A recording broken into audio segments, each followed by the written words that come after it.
discuss series combination of resistances.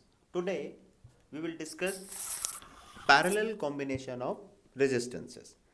देखिए parallel का मतलब क्या है, जैसे कि ये डायग्राम आप देख रहे हैं, यहाँ पे आपके पास 3 रेजिस्टेंसेस हैं और यहाँ पे रेजिस्टेंस का कहीं पे भी आप रेजिस्टेंस से शो करते हैं, क्योंकि आप हर अप्लायंस को हर एक चीज़ को बना नहीं सकते हैं। मान लो इलेक्ट्रिक बल्ब्स हैं, फैंस हैं, टीवी है, तो उन सब चीज़ों को बनाने के बजाय उनको हम रेजिस्टेंस से रिप्रेजेंट करते हैं। और रिप्रेजेंट करते हुए क्या करते हैं, देखिए पैरेलल के अंदर when two or more resistances are combined in such a way that their first ends are connected to one point and their second ends to another point, then the combination is in parallel. जैसे आपके पास ये resistance है, इन सब के एक and आपने यहाँ पे इकट्ठे कर दिए, यहाँ पे मिला के दूसरे एंड्स आपने यहाँ पे इकट्ठे कर दिए, तो ऐसा क्या बन गया, पैरेलल। आपको याद है सीरीज में क्या किया था, सीरीज में ये किया था कि एक वायर का नेगेटिव एंड दूसरे के पॉजिटिव से और एक का पॉजिटिव दूसरे के नेगेटिव से ऐसे कनेक्ट किया था। अब देखिए आपके दिमाग में ना एक क्वेश्चन आ सकता है कि यार रेजिस्टेंस में अगर आपने कभी देखे होंगे, रेजिस्टेंस के ऊपर जब आपके पास रजिस्टर होता है तो उसमें कहीं भी पॉजिटिव नेगेटिव मेंशन नहीं होते हैं, तो फिर मैंने क्यों लिख दिए यहाँ पे पॉजिटिव नेगेटिव। मैंने इस बेसिस पे लिख दिए हैं कि रेजिस्टेंसेस के वो वाले एंड्स जो बैटरी की पॉजिटिव प्लेट की तरफ है, जैसे ये वाला सारे किसकी तरफ है, पॉजिटिव वाली प्लेट की तरफ, तो ये पॉजिटिव हो गए, सारे के सारे पॉजिटिव पोटेंशियल पे हो गए, और जो नेगेटिव प्लेट की तरफ है वो सारे क्या हो गए, नेगेटिव। इसलिए मैंने पॉजिटिव नेगेटिव लिख दिया है इनको। अब देखिए आपको फिर से वही बात है कि जो करंट है आपके पास वो क्या होती है, करंट तो स्ट्रीम ऑफ चार्जेस है, स्ट्रीम ऑफ चार्जेस। और चार्जेस को मैंने आपको क्या बताया था कि आप ऐसे समझ लो जैसे वाटर की ड्रॉपलेट्स हैं। मैं नहीं कह रहा हूँ वाटर की ड्रॉपलेट के इक्विवेलेंट है, मतलब एक दिमाग में फिनोमिना रख सकते हैं। अब जब यहाँ पे इलेक्ट्रॉन्स हमारे आ रहे हैं तो उनके पास जाने के 3 रास्ते हैं, इधर भी जा सकते हैं, इधर भी जा सकते हैं और इधर भी जा सकते हैं। इसीलिए क्या होता है कि सीरीज के अंदर आपका करंट सेम था, वोल्टेज डिफरेंट डिफरेंट था, बट यहाँ क्या है, पैरेलल में क्या है कि करंट आपकी डिफरेंट डिफरेंट है। I1 I2 दूसरे वाली ब्रांच में I2 और ये आपकी तीसरी ब्रांच में करंट हो गई यहाँ पे I3, लेकिन जो वोल्टेज है वो सेम है, क्योंकि वोल्टेज जो हमारी बैटरी की पॉजिटिव प्लेट है वो सारे रेजिस्टेंसेस के साथ कनेक्टेड है। यहाँ पॉजिटिव इसका भी कनेक्टेड है, इसका भी पॉजिटिव कनेक्टेड है और तीसरे का भी, ऐसे ही नेगेटिव भी तीनों के साथ कनेक्टेड है।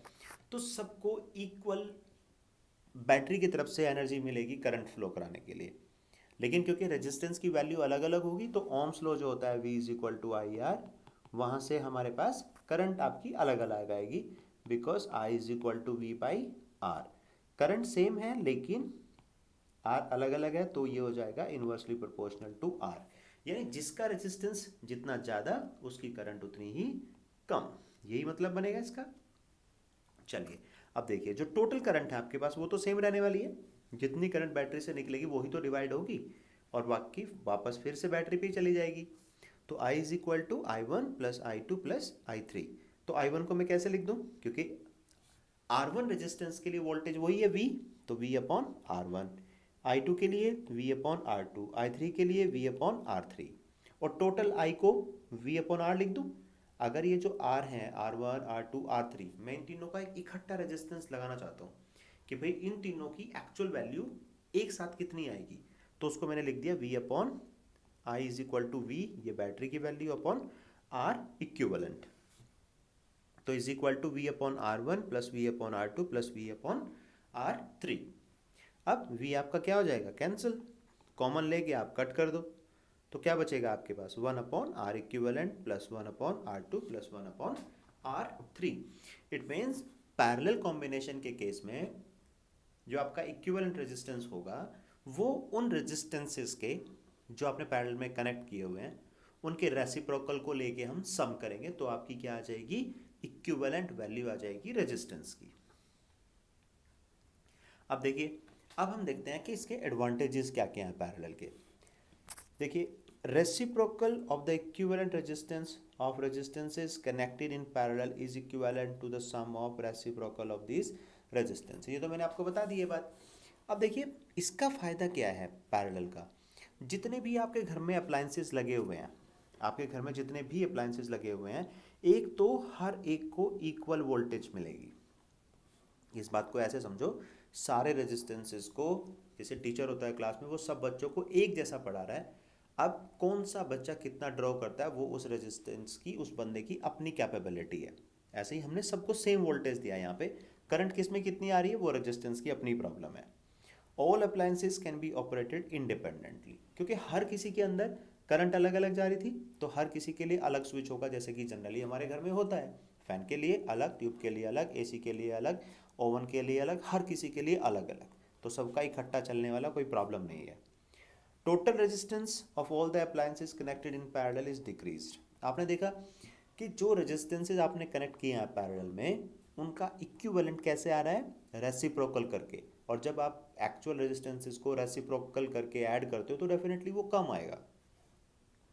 The combination of resistances give significance, और सिग्निफाइज करता है law of conservation of charge को। मतलब आपकी बैटरी से जितना चार्ज निकलेगा या जितनी करंट निकलेगी आपकी, ठीक है, वो सब में डिवाइड हो जाएगी और बैटरी पे वापस उतनी ही करंट आ जाएगी।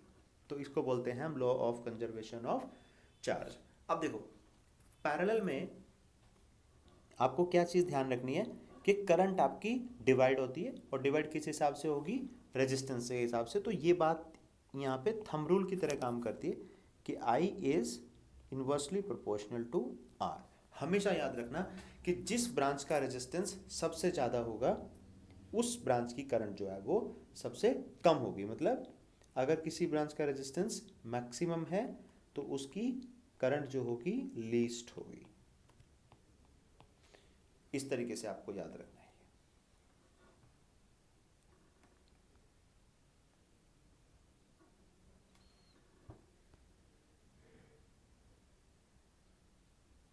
अब ये है आपके पास कि